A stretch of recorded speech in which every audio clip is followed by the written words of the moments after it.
오늘 우리에게 주신 하나님의 말씀 생명의 삶 4월 11일자 말씀입니다. 열왕기상 6장 1절에서 13절까지 말씀입니다. 생명의 삶 4월 11일자 말씀 열왕기상 6장 1절에서 13절까지 말씀입니다.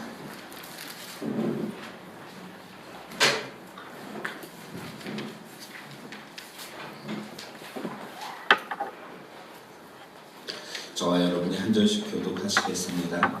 이스라엘 자손이 애굽 땅에서 나온 지 480년이요 솔로몬이 이스라엘 왕이 된 지 4년 12월 곧 둘째 달에 솔로몬이 여호와를 위하여 성전 건축하기를 시작하였더라.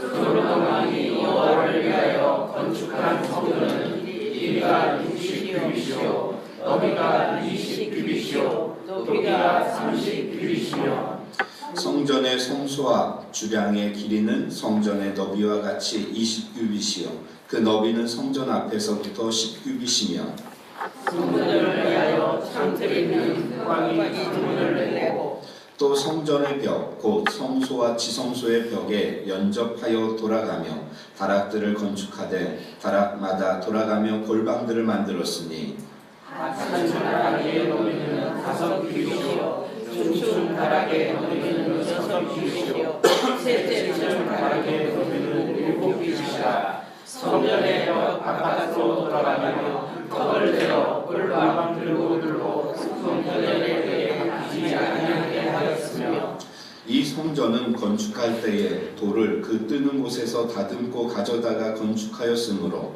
건축하는 동안에 성전 속에서는 방망이나 도끼나 모든 철 연장 소리가 들리지 아니하였으며 중층 골방에는 성전 오른쪽에 있는데 나사 모양 층계로 말미암아 하층에서 중층에 오르고 중층에서 셋째 층에 오르게 하였더라. 성전의 건축을 마치니라. 그 성전은 백향목 석가래와 널판으로 덮었고 또 온 성전으로 돌아가며 높이가 5규빗 되는 다락방을 건축하되 백향목 들로 성전에게 연접하게 하였더라. 여호와의 말씀이 솔로몬에게 임하여 이르시되 내가 지금 이 성전을 건축하니 내가 만일 내 법도를 따르면 내 율례를 행하며 내 모든 명령을 지켜 그대로 행하면 내가 내 아버지 다윗에게 한 말을 내게 확실히 이룰 것이요 함께 읽습니다. 내가 또한 이스라엘 자손 가운데 거하며 내 백성 이스라엘을 버리지 아니하리라 하셨더라. 아멘. 우리 미래소망교회 주일 예배 오신 성도님들을 주의 이름으로 환영합니다. 우리 좌우에 계신 분들에게 주의 이름으로 사랑합니다. 축복합니다. 인사드리겠습니다. 우리 멀리서 이금봉 성도님 참 오랜만에 이렇게 예배당에 나오셨습니다. 우리 박수로 환영하겠습니다. 수원에서 이렇게 수원으로 옮기셔서 일을 하시느라고 자주 못 오시는데 요즘은 한 350명이요? 350명 정도 적은 인원 이렇게 식사를 이렇게 담당하시면서 요리사로 일하고 계시죠. 제가 놀랬던 거는 25,000명까지 이렇게 식사를 이렇게 준비하셨다는 소리 말씀을 듣고 25,000명이면 한 3개 사단 정도 되는데 그거를 어떻게 아침, 점심, 저녁을 이렇게 준비하시나. 그러니까 요즘 350명 준비하는 거는 아주 가볍게 이렇게 하십니다. 우리 성도님들이 기도해 주시기 바랍니다. 자, 오늘 말씀 우리가 함께 보겠습니다. 거룩한 주일입니다. 우리 주일 아침에 하나님 앞에 준비되어져서 나와 하나님을 예배하는 성도님들에게 주의 은혜가 넘치기를 주의 이름으로 축원합니다. 언어는 사상의 표현입니다. 그런 의미에서 잘못 사용되어지는 언어가 의미를 희석시키거나 아니면 본질을 왜곡할 수 있음을 우리는 알아야 합니다. 이것은 성도들이 사용하는 신앙적인 용어들 속에서도 나타나게 되어집니다. 우리가 올바른 용어를 사용할 때 바른 신앙관을 소유할 수 있고 바른 의미로 그 언어를 사용할 때 바른 신앙생활을 할 수 있는 것이죠. 신앙인들이 무분별하게 사용하는 언어로 인하여서 그들의 신앙이 잘못된 방향으로 나아갈 수가 있음을 우리는 알아야 합니다. 그 대표적인 것이 오늘 본문에서 말씀하고 있는 성전에 대한 것입니다. 여러분, 오늘 말씀이 좀 어려울 수 있습니다. 그런데 이 말씀을 잘 따라오셔서 우리의 신앙, 앞으로의 우리의 신앙에 이 성전에 대한 개념을 잘 정립하시고 올바르게 용어를 사용하시는, 그래서 그 신앙이 바르게 나아가시는 성도님들이 되시기를 주의 이름으로 축원합니다. 자, 1절에 보면 이스라엘 백성이 출애굽한 지 480년이 지났습니다. 자, 출애굽할 때 이 시대를 출애굽 시대라고 이야기를 합니다. 누구를 중심으로요? 모세를 중심으로. 출애굽 시대가 지나가면 이제 가나안 정복 시대로 들어갑니다. 누구를 중심으로요? 여호수아를 중심으로 가나안 정복 시대가 시작되어지죠. 그 가나안 정복 시대가 끝나면은 이제 사사 시대가 되어집니다. 누가 통치하는? 사사들이 통치하는. 자, 김정합 사님 아는 사사 한 명만. 기드온. 문정배 집사님 아는 사사. 사사기를 좀 많이 읽으셔요. 네. 저도 잘 생각은 안 나는데 뭐 드보라, 또 누가 있죠? 운니엘. 삼손, 그렇죠. 삼손. 이런 사사들이 다스리는 사사시대가 되어집니다. 그리고 사사시대 끝부분에 보면 이스라엘 백성들이 누구를 요구합니까? 왕을 요구하죠. 자, 그래서 하나님께서 그들에게 왕을 허락하십니다. 1대 왕 사울, 2대 왕 다윗, 3대 왕 솔로몬. 이것을 통일왕국 시대다라고 이야기를 하는 것이죠. 자, 이렇게 통일왕국 시대가 되어져서 그 통일왕국 시대의 마지막 왕 솔로몬이 통치한 지 4년이 지났습니다. 이스라엘 전 역사를 통틀어서 가장 부강하고 평화로웠던 시기가 이 솔로몬 시대입니다. 솔로몬이 통치하던 이 시대, 솔로몬이 이렇게 나라를 잘 다스릴 수 있었던 그 사건이, 중요한 사건이 열왕기상 3장 1절에서 15절에 기록되어져 있는데요. 이 말씀을 우리가 이번 그 대신방 때마다 그 성도님들 가정에 이 말씀을 제가 전하고 있습니다. 자, 3장 1절부터 15절까지 내용을 쭉 살펴보면 하나님께서 솔로몬에게 너는 무엇을 구하느냐? 내가 너에게 무엇을 주고 너는 구하라. 이렇게 말씀하시죠. 그럴 때 솔로몬은 듣는 마음을 구합니다. 그 듣는 마음. 하나님께서 이것을 그 지혜롭고 총명한 마음이다라고 해석을 하셨죠. 그래서 우리는 솔로몬이 지혜를 구하였다 이렇게 말하는 것이죠. 자, 듣는 마음을 구하였는데 그것이 하나님의 마음에 들었습니다. 그랬더니 하나님이 구하지 아니한 부귀와 영광도 너에게 주겠다. 장수의 복도 너에게 주겠다. 이렇게 약속을 하셨죠.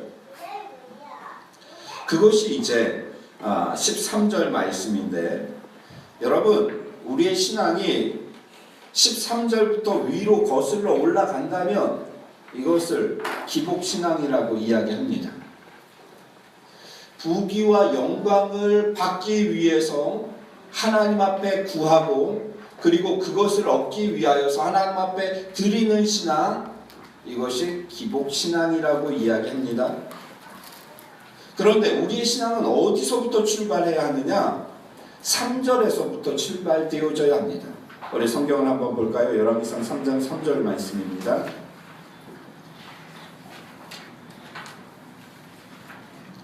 솔로몬에게 하나님께서 이렇게 큰 은혜와 복을 주셨던 그 원인과 이유가 어디에 있느냐? 3장 3절입니다. 같이 읽겠습니다. 시작. 솔로몬이 여호와를 사랑하고 그의 아버지 다윗의 법도를 행하였으나 산당에서 제사하며 분향하더라. 아멘.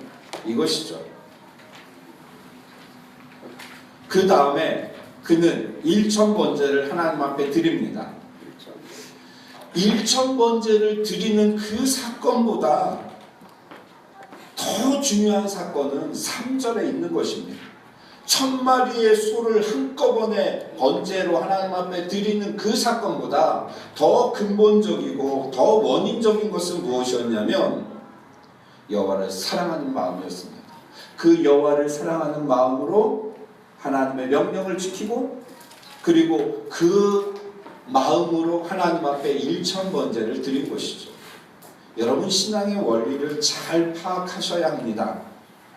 가장 먼저는 여호와를 사랑하는 마음이어야 합니다. 거기서 출발하여서 하나님의 말씀을 지키고 그러므로 인하여서 하나님 앞에 드리는 삶이요, 이 삶이 바른 신앙의 삶인 줄로 믿습니다. 우리 미래소망교회 성도님들이 이러한 믿음 소유하시기를 주의 이름으로 축원합니다. 솔로몬이 왕이 되어진 후에 하나님께서 그에게 지혜를 주시고 그리고 올바르게 그 지혜를 가지고 재판하는 모습이 3장 후반부에 나오고요. 그리고 4장에 가면 이제 행정 조직을 갖추고 그리고 관리들을 임명합니다. 그리고 그 나라는 부강하고 평화롭게 되었다. 이렇게 말씀하고 있는 것이죠. 그러면서 그가 제일 먼저 한 일이 성전을 건축하는 일이었습니다. 많은 그리스도인들이 이 교회당, 예배당을 성전이라고 부릅니다. 여러분 대표기도 할 때도 어떤 분들이 대표기도 하실 때 이 성전에 모여서 하나님을 예배하게 하시니 감사합니다. 우리 흔히 이러한 기도를 하죠. 특히나 교회당을 건축할 때 여러분 성전 건축이라는 용어를 사용하여서 건축 헌금을 독려하기도 합니다. 요즘은 더 잘못되어진 것이 있는데 그것이 무엇이냐면 지성전이라는 표현입니다. 성경에도 나오지 않고 그리고 어디에도 찾아볼 수 없는 지성전이라는 표현. 만약 그 지성전이라는 표현이 맞다면 솔로몬 성전이 있고 사마리아나 아니면 갈릴리에 또 다른 성전이 있었어야 됩니다. 그것을 지성전이라고 불렀어야 되는데 그것은 결코 성경에 나오지 않는 것입니다. 성막도 하나였고 성전도 하나였습니다. 솔로몬 성전, 그것이 무너졌을 때 또 그 포로 귀환 이후에 사람들이 성전을 지었죠. 하나였습니다. 지성전이라는 것은 없습니다. 그런데 대형 교회들이 다른 지역의 교회를 세우면서 지성전이라는 표현을 쓰죠. 우리 그 교회 근처에 있는 어느 교회는 제2성전이다. 이런 표현을 쓰는 교회도 우리 교회 근처에 있지 않습니까? 여러분 잘못되어진 표현이죠. 우리가 성전에 대한 바른 개념을 알고 신앙생활을 하는 것 중요합니다. 교회당을 성전으로 부를 때 두 가지 문제가 생깁니다. 우리가 지금 앉아서 예배하는 이곳은 성전이 아니라 여러분 예배당입니다. 교회당입니다. 아멘입니까? 그래서 우리 옛날 분들, 우리 기독교가 처음에 우리나라에 들어왔을 때 그분들은 예배당이다 라는 표현을 썼습니다. 너무도 정확한 표현입니다. 그 표현이 맞습니다. 그래서 제가 어렸을 때도 이제 초등학교 때 문산에서 교회를 다닐 때 예배당 간다 라는 표현을 이렇게 하죠.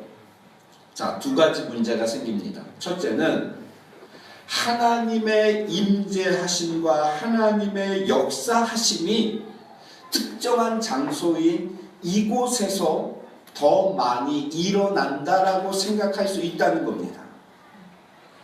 이해가 되시나요? 여러분 이런 거죠. 우리 김주환 집사님 이번 주 가정교회 어디서 하셨죠? 집사님 댁에서. 교회에서 가정교회 할 때가 더 은혜롭습니까? 아니면 집사님 댁에서 가정교회 할 때가 더 은혜롭습니까? 둘 다. 근데 좀 더 은혜로운 데가 있잖아. 솔직히.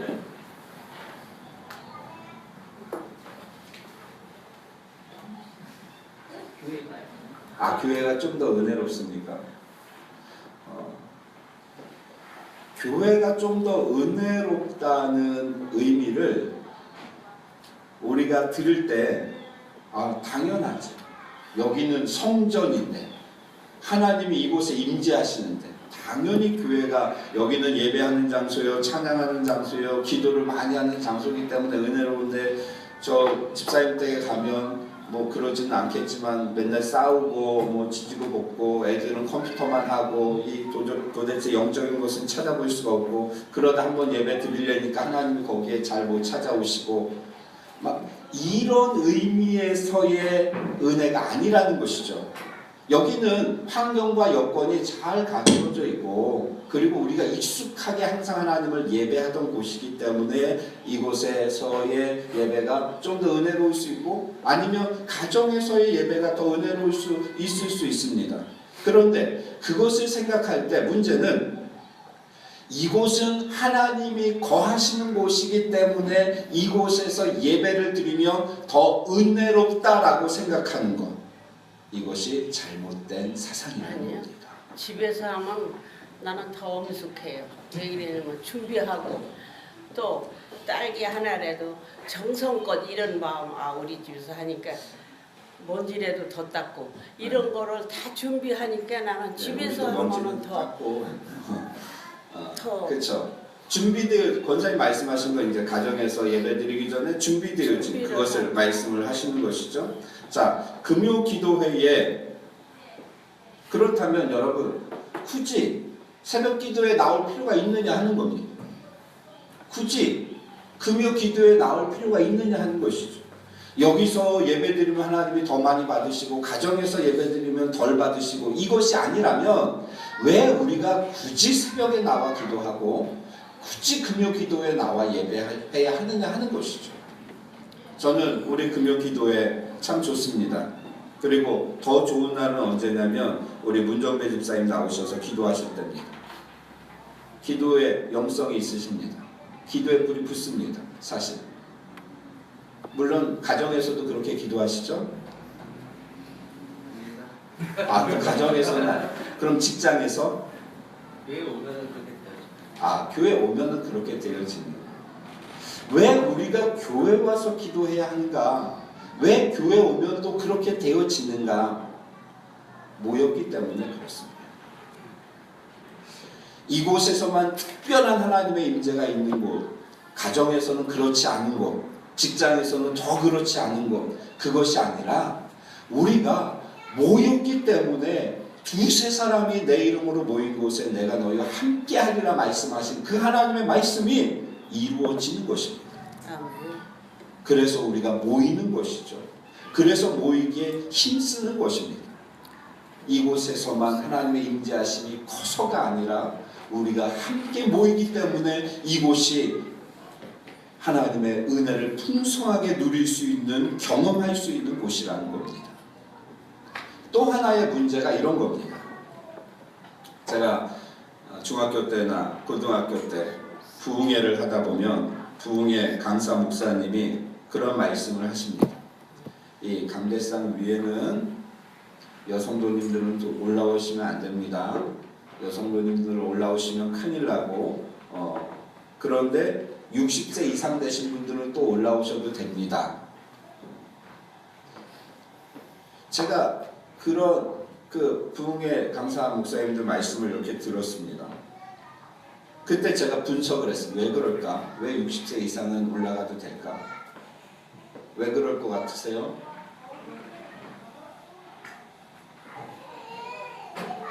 왜 60세 이상은 올라가도 된다라고 말씀하셨을까요? 생각을 해보세요. 상식적으로. 저는 그때 딱 깨달았습니다. 아, 60세 이상. 왜 그럴까? 여자는 안 된다는 그러는데 그러면 60세 이상은 여자가 아닌가? 이게 말이 안 되지 않습니까? 왜 60세 이상은 됐을까요? 청소를 해야 되지 않습니까? 청소를. 이 위에 올라와서 청소를 해야 되는데 여성은 안 된다 그래 버리면 요 위에는 남자들만 청소해야 되고, 제가 그 말씀을 들으면서 청소하려고 그렇구나. 강대상 물도 이게 권사님이 이렇게 떠놓으시고 여기도 닦고 그러셔야 되지 않습니까? 왜 올라오면 안 되냐면 이곳은 거룩한 곳이다 라는 생각, 그러한 믿음, 그것 때문에 그렇습니다. 교회의 물건들을 성물이라고 이야기를 합니다.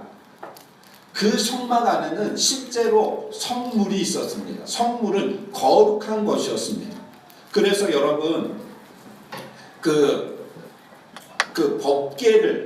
법궤를 제사장들이 이렇게 메고 가는데 그 법궤가 이렇게 휘청할 때 그것을 손으로 잡았다가 그 자리에서 즉사한 사건이 있었죠. 거룩한 것을 만졌기 때문에 그렇습니다.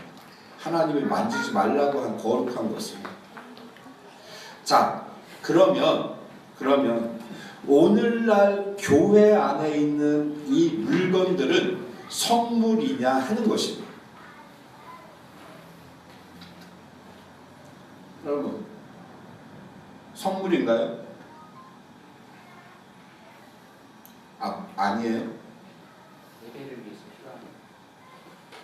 저분은 저하고 너무 말씀 많이 하고 20년을 같이 했더니 아예 설교를 하셔도 될 것 같아요. 가장 핵심적인 부분을 저렇게 말해버리면 제가 이거를 이제 말씀을 이렇게 부정적인 것에서부터 시작해서 긍정적인 것으로 쫙 끌어올려가서 가장 핵심적인 것을 딱 쳐야 되는데 제가 그렇게 구성을 했는데 이제 맥이 빠지는 것이죠. 결론을 다 이제 미리 봐버린 것이죠. 애들이 올라오면 안 되는가? 이런 부분들이요. 그러면 이것을 우리가 함부로 사용해도 되는가 하는 것이요. 이것이 성물인가 하는 것이요. 여러분, 엄밀한 의미로 이 예배당 안에 성물은 하나도 없습니다. 성물은 성전 안에서 사용되어지던 그 작은 그릇 하나도 그것은 거룩한 성물이었습니다. 그 당시.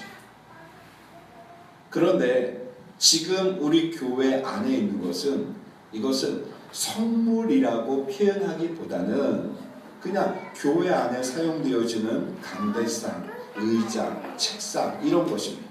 그러면 문제는 그것은 성물이어서 거룩하고 아껴서 사용해야 되고 조심해서 다루어야 하고, 이것은 그렇지 않기 때문에 함부로 사용해도 되느냐? 그렇지 않습니다.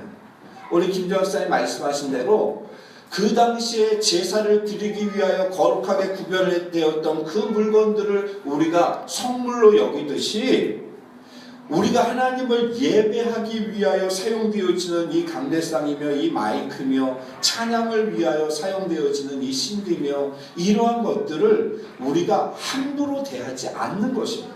그 마음을 가지고.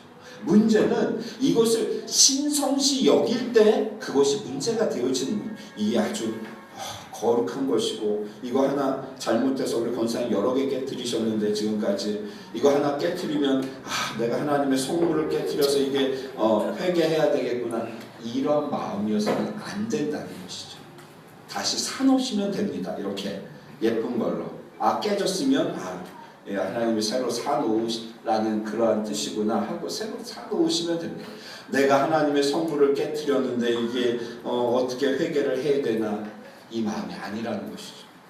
그런데 중요한 것은 아껴서 사용해야 되고, 그리고 우리가 소중히 다루어야 합니다. 왜요? 성도들이 헌금으로 마련한 것이기 때문에 그렇습니다. 하나님을 예배하기 위해서 사용되어지는 것이기 때문에 그렇습니다.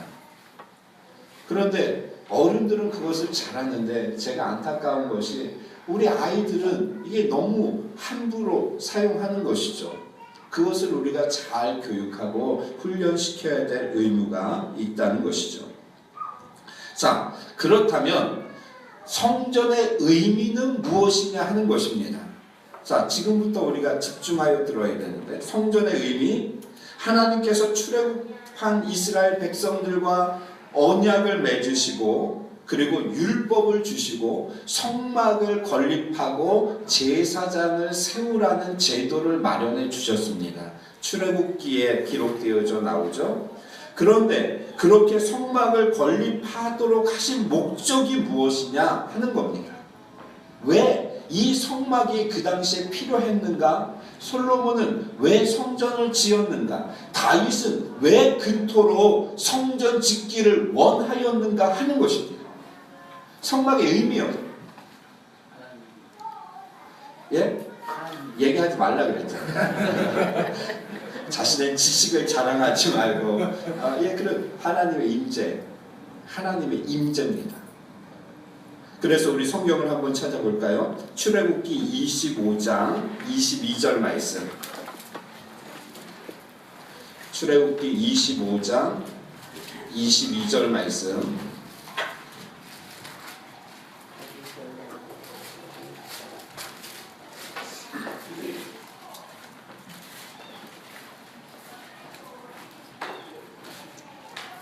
출애굽기 25장 22절 말씀입니다. 자, 성막에 대해서 말씀하시면서 같이 읽겠습니다. 시작. 거기서 내가 너를 만나고 속죄소 위 곧 증거궤 위에 있는 두 그룹 사이에서 내가 이스라엘 자손을 위하여 내게 명령할 모든 일을 내게 이르리라. 아멘. 성막의 의미가 이겁니다.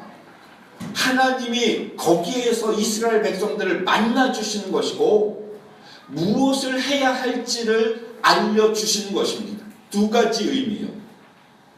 성막을 통하여서 하나님을 만나고 그 속에서 하나님이 이스라엘 백성들이 무엇을 해야 될지를 알려주시는 것이죠. 따라서 성막 건립의 목적은 여러분 하나님의 영광스러운 임재를 누리는 것이었습니다. 하나님의 임재, 그것을 이스라엘 백성들이 누리는 거죠.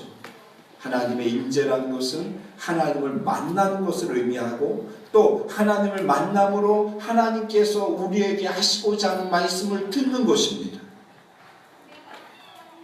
그래서 여러분 출애굽기 40장, 이 출애굽기 마지막으로 한번 넘어가 보시죠. 출애굽기 40장 34절 말씀이요.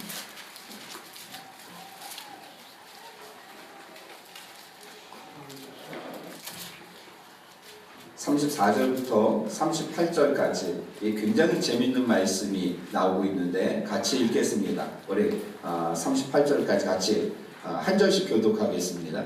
구름이 회막에 덮이고 여호와의 영광이 성막에 충만하매 모세가 회막에 들어갈 수 없었으니 이는 구름이 회막에 덮이고 여호와의 영광이 성막에 충만하였으며 구름이 성막 위에서 떠오를 때에는 이스라엘 자손이 그 모든 행진하는 길에 앞으로 나아갔고 구름이 떠오르지 않을 때에는 떠오르는 날까지 나아가지 아니하였으며 같이 읽습니다. 낮에는 여호와의 구름이 성막 위에 있고 밤에는 불이 그 구름 가운데 있음을 이스라엘의 온 족속이 그 모든 행진하는 길에서 그들의 눈으로 보았다. 아멘.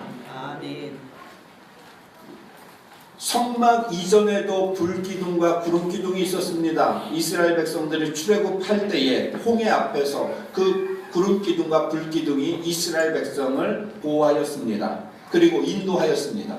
그런데 성막이 건립이 되니까 그 구름이 어디로 가냐면 이 성막 위로 가는 것이죠. 몇 개의 기둥이 나옵니까? 구름기둥, 불기둥. 우리는 하도 들어서 이것이 두 개의 기둥이 아니라는 것을 알죠? 하나의 기둥입니다. 하나의 기둥이 낮에는 구름기둥으로 덮고 밤에는 불기둥으로 덮어서 낮에는 시원하게 하고 밤에는 따뜻하게 하는 것입니다. 그런데 문제는 이스라엘 백성들이 이 구름 기둥, 불 기둥에 의하여서 움직이는 겁니다. 성막 위에 구름 기둥이 쭉 있습니다. 그런데 구름 기둥이 이동을 합니다. 그러면 이스라엘 백성들은 챙겨서 이동해야 하는 것이죠. 그 기둥 가운데로, 기둥이 가는 대로 가야 하는 것입니다. 그곳에 하나님의 임재하심이 있고 그곳에 하나님의 인도하심이 있기 때문에 이스라엘 백성들은 그곳을 따라가는 겁니다. 성막의 의미가 그렇습니다. 하나님의 임재와 하나님의 인도하심이 있는 것이죠. 그럴 때 두려울 것이 없는 겁니다. 모든 가나안 백성들을 다 물리치고 하나님의 인도하심 따라서 그들은 승리할 수 있었던 것이죠. 사랑하는 성도 여러분, 우리의 삶 가운데도, 우리의 신앙 가운데도, 우리의 심령 속에도 이 하나님의 임재하심과 인도하심이 있어야 됩니다. 아멘입니까? 하나님의 임재하심. 오늘 우리의 속마음을 살펴볼 때 나는 하나님의 임재하심이 내 속에 지금 있는가? 하나님의 거하심이 있는가? 하나님의 인도하심이 나에게 있는가?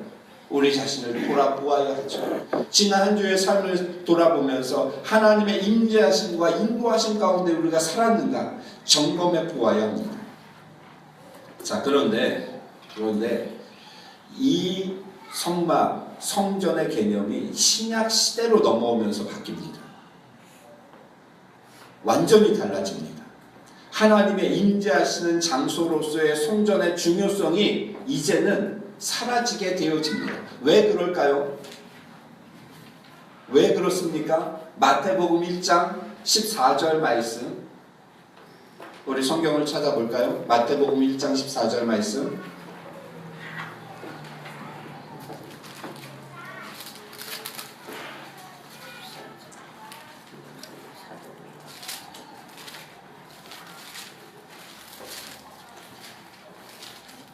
요한복음 1장 14절이죠. 요한복음 1장 14절. 요한복음 1장 14절. 같이 읽겠습니다. 시작. 말씀이 육신이 되어 우리 가운데 거하심에 우리가 그의 영광을 보니 아버지의 독생자의 영광이요 은혜와 진리가 충만하더라. 아멘. 성전이 하나님의 임재하시는 장소인데 이제 그 하나님이 말씀이 육신이 되어 이 땅에 우리 가운데 오실 것입니다. 그러니까 더 이상 그곳은 의미가 없는 것이죠. 예수 그리스도 자체가 성전이 되어지시는 것입니다. 저를 보시죠. 예전에 봤던 영화 중에 에어포스 1이라는 영화가 있습니다. 리차드 기어가 그 주인공을 했나요? 미 합중국 대통령으로 이렇게 나왔습니다. 그리고 에어포스 1이라는 것이 미국 대통령이 타는 전용기를 의미합니다. 참 미국 대통령은 참 대단한 것 같아요. 제가 볼 때. 뭐 비행기도 잘 운전하고 또 앞으로는 막 그 외계인하고도 싸워서 승리하고 못하는 것이 없습니다. 미국 대통령. 그 리처드 기어도 이 비행기를 이렇게 운전하는데 이 에어포스 1 안에서 일어나는 그 대통령 전용기에서 일어나는 사건을 아주 재미있게 다루었는데 마지막에 그 전용기가 폭파하고 거기에서 그 대통령이 탈출해서 그 미국 전투기에 이렇게 탑승을 합니다. 그랬더니 아주 인상 깊은 게 그겁니다. 그 전투 조종사가 대통령을 구했다는 이야기를 본부 관제탑에 전하면서 이렇게 이야기합니다. 지금부터 이 비행기가 에어포스 1입니다. 이렇게 이야기하는 것이죠. 뭡니까? 대통령이 이 안에 타고 있다는 겁니다. 대통령이 타고 있는 그곳이 바로 에어포스 1이 되어지는 것이죠. 마찬가지로 여러분, 하나님이 임재하시는 곳이 성전인데 그 성전, 사람의 손으로 지은 그 성전이 아니라 이제는 그 하나님께서 직접 인간의 땅에 육신의 몸을 입고 내려오신 것입니다. 그러니까 예수님 자체가 성전이 되는 것이죠. 이 성전을 헐라 내가 사흘 만에 다시 지으리라. 주님이 말씀하신 것입니다. 당신이 성전임을 말씀하신 것이죠. 자, 이 예수 그리스도께서 성전이 되셨기 때문에 더 이상 형식적이나 제도적인 건물과 제사 제도가 필요하지 않게 되었습니다. 이것을 상징적으로 보여주는 것, 우리가 부활절 그 고난주간에 들었던 말씀처럼 성소의 휘장이 위에서부터 아래로 찢어진 것이죠. 이제는 더 이상 그 지성소 안에만 하나님의 임재가 있지 않겠다는 하나님의 뜻이며 의지입니다. 이제는 그 밖으로 나오시는 것이죠. 그래서 오순절 성령 강림 사건을 통하여서 성령이 각 성도들 마음 가운데 임하시는 겁니다. 그래서 그 안에 성령 하나님이 내주하심으로 인하여서 우리가 성전이 되어지는 것이죠. 여러분 아멘입니까? 이 구약부터 내려온 이 성전의 개념이 신약 시대에 오면서 예수 그리스도를 거치고 오순절 성령 사건 이후에 이제는 우리들이 성전이 되고 하나님이 임재하시는 장소, 내 안에 하나님께서 계시기에 내가 성전이 되어지는 것입니다. 이것을 고린도전서 3장 16절에서 17절을 이렇게 말씀합니다. 찾아보겠습니다. 고린도전서 3장 16절 17절입니다.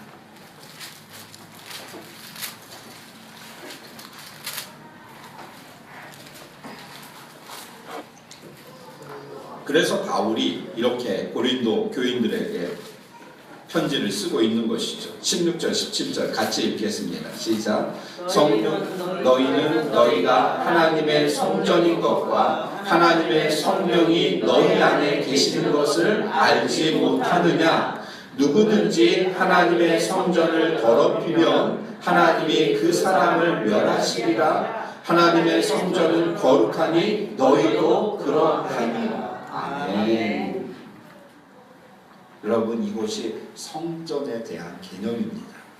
우리가 오늘 좀 어려운데 구약부터 내려온 성전의 개념, 이 신약까지 와서 이것이 예수 그리스도를 통하여서 어떻게 변화되어지고 그리고 그것이 내 속에 임함으로 인하여서 내가 성전이 되었음을 우리는 말씀을 통하여 배웠는데, 그렇다면 하나님의 성전인 우리가 무엇을 해야 할 것인가 하는 것, 오늘 본문에는 정확하게 두 가지를 말씀합니다. 성경을 찾아볼까요? 오늘 본문으로 넘어가서 열왕기상 6장 1절과 2절입니다.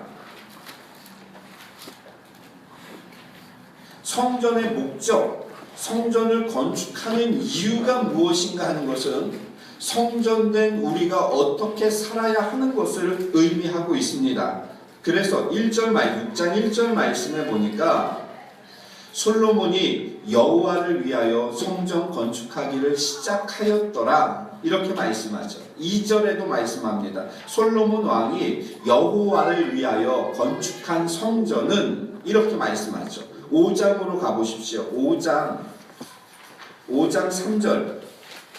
당신도 알거니와 내 아버지 다윗이 사방의 전쟁으로 말미암아 그의 하나님 여호와의 이름을 위하여 성전을 건축하지 못하고, 5절 말씀입니다. 열왕기상 5장 5절.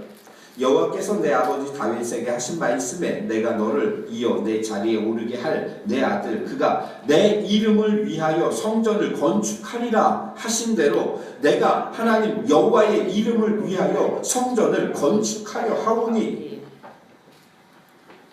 성전의 목적은, 성전이 세워지는 목적은 여호와의 영광, 여호와의 이름, 여호와를 위하여입니다. 그렇다면 우리가 소요리 문답 제1문 사람의 제일 되는 본분이 무엇입니까? 라는 질문에 우리는 정확하게 대답을 할 수 있는 것이죠. 여호와의 영광을 위하여입니다. 내가 하나님의 성전임을 우리가 알 때 나의 목적이, 내가 살아가는 이유가, 내 삶의 본분이 여호와를 위한 것인지 우리 자신을 돌아보아야 합니다. 나는 지금 여호와를 위하여 살아가고 있는가? 나의 목적과 목표와 나의 비전은 여호와를 위한 것인가? 아니면 나를 위한 것인가? 나를 위하여 성전을 건축하는가? 아니면 여호와를 위하여 성전을 건축하는가? 여러분, 이 부분에 있어서 우리는 날마다 우리 자신을 쳐서 말씀 앞에 복종시켜야 될 줄로 압니다. 우리를 가만히 놔두면 우리는 자꾸 세상적인 것으로 나아가게 되어져 있습니다. 마치 물이 위에서 아래로 흐르듯이 우리 자신을 바울같이 쳐서 복종시키지 않으면, 말씀으로 이끌어 나가지 아니하면 우리는 세상적인 것으로 가득 채워지게 되어져 있습니다. 우리의 성전된 우리 개인이 온통 잡다한 것으로 가득 차게 되어져 있는 것이죠. 그러한 속에서 하나님의 영광을 위하여서 우리 자신을 쳐서 복종시키시는 우리 성도님들이 되시기를 주의 이름으로 축원합니다. 자, 12절 말씀으로 가보시죠. 내 모든 계명을 지켜 그대로 행하면 이라고 주님이 말씀하시죠. 성전 건축이 마쳐졌습니다. 그러니까 8절과 9절 사이는 7년이라는 기간이 지나간 겁니다. 성전이 7년 동안 건축되어졌죠. 7년이라는 기간이 지났습니다. 자, 하나님께서 7년이나 수고하여서 성전을 건축한 솔로몬에게 가장 먼저 무슨 말씀을 하십니까? 인간적으로 보면 야, 참 수고했다, 멋있다, 네가 참 잘했구나, 이렇게 칭찬해야 되지 않습니까? 그런데 하나님이 12절 13절 같이 읽겠습니다. 시작. 내가 지금 이 성전을 건축하니 내가 만일 내 법도를 따르며 내 율례를 행하며 내 모든 계명을 지켜 그대로 행하면 내가 내 아버지 다윗에게 한 말을 내가 확실히 이룰 것이요 내가 또한 이스라엘 자손 가운데에 거하며 내 백성 이스라엘을 버리지 아니하리라 하셨더라. 아멘. 성전이 성전되기 위하여서 무엇이 필요한가 하는 것을 말씀하시는 겁니다.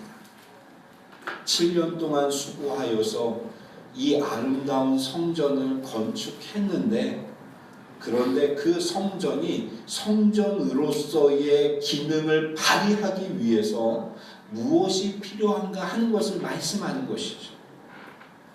하나님의 말씀에 대한 온전한 순종이 있지 않고서는 아무리 화려하고 아름다운 성전이라고 할지라도 내가 그 가운데 거하지 않겠다는 말씀이십니다.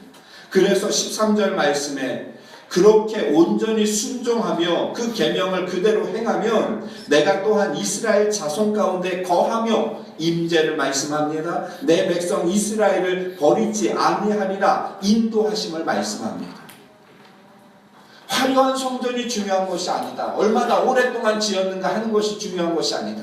그 안에서 너희가 하나님의 말씀대로 순종하여야 하나님이 임재하시고 하나님이 인도하시겠다라고 말씀하시는 것이죠. 성전이 성전되기 위하여 필요한 것, 하나님이 솔로몬을 칭찬하는 것보다 더 그를 사랑하는 마음으로 하셨던 이 말씀이요, 여러분, 우리 개인에게 주시는 하나님의 음성으로 들어서 우리 성도님들이 내 안의 성전을 아름답게 가꾸고 성전을 성전되게 하시는 성도님들이 되시기를 주의 이름으로 축원합니다. 우리 안에 있는 성전을 아름답게 가꾸어 가야 합니다. 여러분, 어제보다는 오늘 우리 내 안의 성전이 더 깨끗해져야 하고요. 만약 필요한 것이 있다면 그것을 채워 넣어야 하고요. 지저분한 것이 있다면 그것을 버려야 하고요. 오늘보다는 내일 우리가 한 걸음만 조금씩 하나님의 성전을 가꾸어 나간다면 하나님이 기뻐하시는 아름다운 성전이 될 수 있을 줄로 믿습니다. 여러분, 오늘 말씀을 들으면서 내 자신이 하나님의 거룩한 성전임을 우리가 말씀을 통하여 들었습니다. 우리 지난주에 우리 산물가정교회 청소 담당이라서 우리 문 집사님과 이명 집사님이 이렇게 금요기도에 마치고 청소를 다 하셨죠. 그때 공기경 집사님이 도와드릴까요? 그러면 이제 뭐라 그럽니까? 상대방은 괜찮습니다 그러죠. 괜찮습니다. 그러면 이게 한 번 더 얘기를 해야 되잖아요. 우리는 3번 얘기해야 되지 않습니까? 괜찮습니다 그러니까 예 그리고 가버리는데 하나님의 성전을 더 사랑하시기 바랍니다. 사람이 최소한 3번 우리가 식사 좀 같이 하시죠? 아니 괜찮습니다. 아유 같이 하세요. 아유 괜찮습니다. 아유 같이 하시자니까요. 예 이래야 되는데 같이 하시죠? 아니 됐습니다. 예 그러고 가버리면 이게 참 곤란. 우리나라 문화에서는 이 3번 정도 3번 정도 이렇게 하셔야 되는데 그 이명 집사님도 굉장히 황당한 표정으로 한 번 더 물어봐야 되는데 거기서 이제 끊으니까 굉장히 이제 서운해하시고 그러셨는데 청소를 깨끗이 이렇게 하셨죠. 여러분 그렇게 하니까 어떠신가요? 내가 왜 이 교회 와가지고 다른 교회는 여자들만 청소를 하는데 이 교회는 남자들 청소시키고 막 어떤가요? 어떤 마음이 드나요? 문 집사님. 그런 생각은 안 했어요. 좋다는 생각도 안 하고 그냥 아무 생각 없이. 여러분 성도를 섬기고 하나님을 위하여서 이렇게 예배당을 깨끗하게 정리하여서 이렇게 돌아가면 그 마음에 기쁨이 있는 것이죠. 우리가 집안에 있는 청소를 해도 상쾌해지고 그러지 않습니까? 마찬가지로 우리의 영혼을, 우리의 마음을, 우리의 신앙을 날마다 조금씩 청소하지 않으면 쓰레기들이 온통 잡다한 것이 쌓이게 되어지는 것이죠.